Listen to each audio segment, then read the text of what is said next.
রাজ্যের রেশন ব্যবস্থাকে আরও স্বচ্ছ, আধুনিক এবং প্রযুক্তি নির্ভর করে তুলতে নতুন পদক্ষেপ নিল পশ্চিমবঙ্গ খাদ্য ও সরবরাহ দফতর। ডিজিটাল রেশন ব্যবস্থার মাধ্যমে দীর্ঘদিন ধরেই গ্রাহকরা রাজ্যের যে কোনো প্রান্ত থেকে বায়োমেট্রিক যাচাইয়ের মাধ্যমে খাদ্য সামগ্রী সংগ্রহ করার সুযোগ পাচ্ছেন। তবে এবার পরিবার ভিত্তিক রেশন তোলার ক্ষেত্রে গুরুত্বপূর্ণ পরিবর্তন আনা হয়েছে।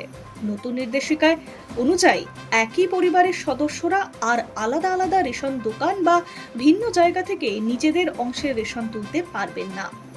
খাদ্য দফতর সূত্রে জানা গিয়েছে, ডিজিটাল রেশন ব্যবস্থার আওতায় one nation one ration card এবং পোর্টেবিলিটির সুবিধা চালু করার পর থেকে রেশন কার্ডধারীদের নিজেদের সুবিধা মতো যে কোনো অনুমোদিত রেশন দোকান থেকে খাদ্য সামগ্রী সংগ্রহ করতে পারতেন।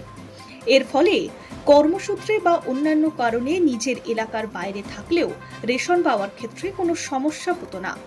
তবে প্রশাসনের পর্যবেক্ষণে দেখা গিয়েছে, এই সুবিধার ফলে অনেক ক্ষেত্রেই একই পরিবারের সদস্যরা ভিন্ন ভিন্ন জায়গা থেকে রেশন তুলছেন। কেউ কর্মস্থলের কাছাকাছি এলাকায়, আবার কেউ নিজের বাসস্থানের এলাকায় রেশন সংগ্রহ করছেন। এতে খাদ্য সামগ্রী বিতরণের হিসেব রাখা এবং তথ্য সংরক্ষণের ক্ষেত্রে নানা ধরনের জটিলতা তৈরি হচ্ছিল। বিশেষ করে যৌথ পরিবারের ক্ষেত্রে সমস্যা আরও বেশি দেখা যাচ্ছিল। পরিবারের একজনের সদস্য কলকাতা থেকে, অন্যজন জেলার অন্য কোনো এলাকা থেকে বা আরেকজন অন্য কোনো জায়গা থেকে নিজের অংশের রেশন তুললেও প্রশাসনিকভাবে সেই তথ্য সমন্বয় করা কঠিন হয়ে উঠেছিল। এর ফলে রেশন বিতরণের স্বচ্ছতা বজায় রাখতে এবং সঠিক তথ্য সংরক্ষণের সমস্যা দেখা দিচ্ছিল বলে খাদ্য দফতরের সূত্রে দাবি। এই পরিস্থিতিতে নতুন নির্দেশিকা জারি করা হয়েছে। খাদ্য ও সরবরাহ দফতর জানিয়েছে, এখন থেকে একটি পরিবারের সব সদস্যকে একই জায়গা বা একই রেশন ডিলারের কাছ থেকে রেশন সংগ্রহ করতে হবে। অর্থাৎ পরিবারের সদস্যরা পৃথকভাবে ভিন্ন ভিন্ন রেশন দোকান থেকে নিজেদের বরাদ্দের খাদ্য সামগ্রী তুলতে পারবেন না। সরকারি মহলের মতে, এই সিদ্ধান্ত কার্যকর হলে রেশন ব্যবস্থার উপরে নজরদারি আরও সহজ হবে।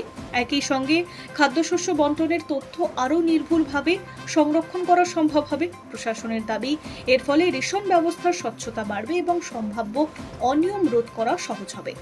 তবে নতুন এই নিয়ম নিয়ে সাধারণ মানুষের মধ্যে মিশ্র প্রতিক্রিয়া দেখা গিয়েছে। অনেকের মতে, কর্মসূত্রে পরিবারের সদস্যরা যদি ভিন্ন জায়গায় থাকেন, তাহলে একই সঙ্গে একটি নির্দিষ্ট রেশন দোকান থেকে খাদ্য সামগ্রী সংগ্রহ করা কিছুটা ক্ষেত্রে অসুবিধার কারণ হতে পারে। আবার অন্য একাংশদের মতে, প্রশাসনিক স্বচ্ছতা বজায় রাখতে এই ধরনের নিয়ম প্রয়োজন। খাদ্য দফতর অবশ্যই জানিয়েছে, ডিজিটাল রেশন ব্যবস্থাকে আরও শক্তিশালী ও নির্ভরযোগ্য করে তুলতে নিয়মিতভাবে বিভিন্ন পরিবর্তন আনা হয়েছে।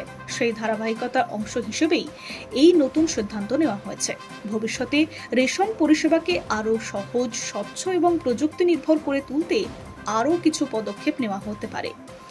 রাজ্যের লক্ষ লক্ষ রেশন কার্ডধারীদের ওপরেই নতুন নিয়মের প্রভাব পড়বে। ফলে আগামী দিনে এই ব্যবস্থা কতটা কার্যকর হবে এবং সাধারণ মানুষের সুবিধা অসুবিধার ভারসাম্য কতটা বজায় রাখা যায়, সেই দিকেই নজর থাকছে সকলের।